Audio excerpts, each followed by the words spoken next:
For my Lyle Jamieson boring bar, I have a teardrop cutter.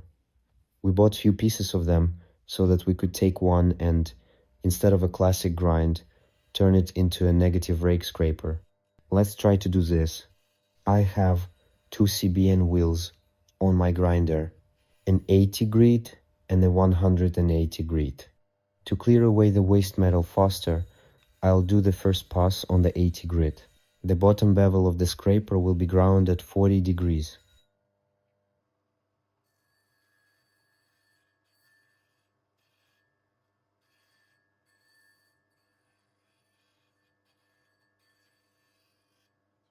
After I finish the bottom part, let's do the top. I'm setting the angle to 25 degrees. For convenience, to understand where to start and where to finish the grind, I made a few marks with a Sharpie. It's much easier to orient yourself this way on where to start and where to finish.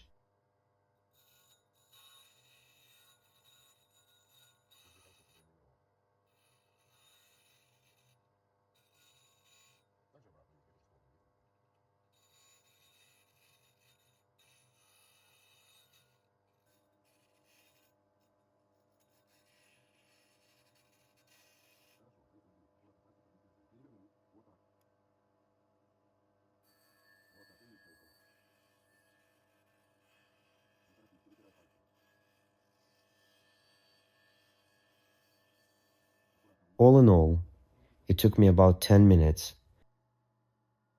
The bevel turned out to be of pretty good quality. I ground the bottom on the 180 wheel and the top on the 80.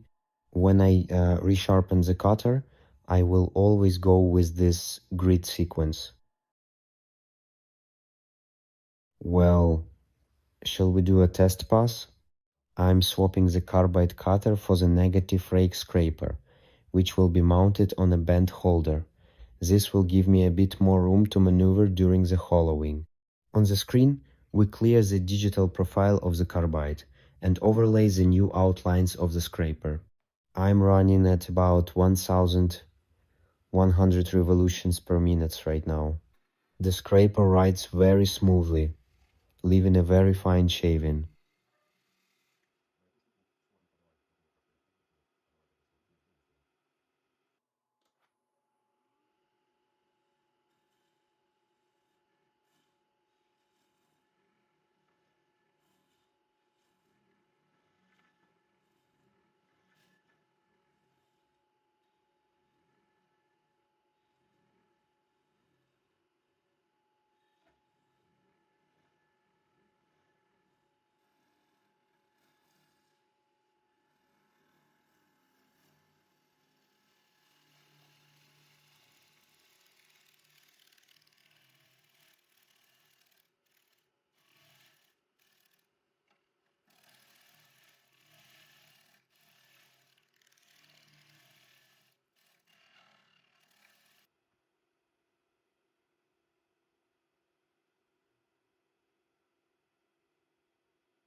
Let's see how it turned out.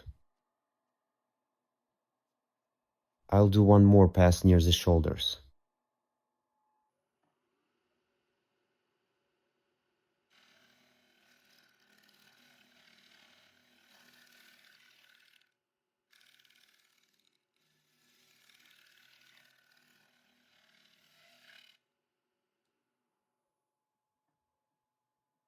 Let's look at the surface with a macro shot.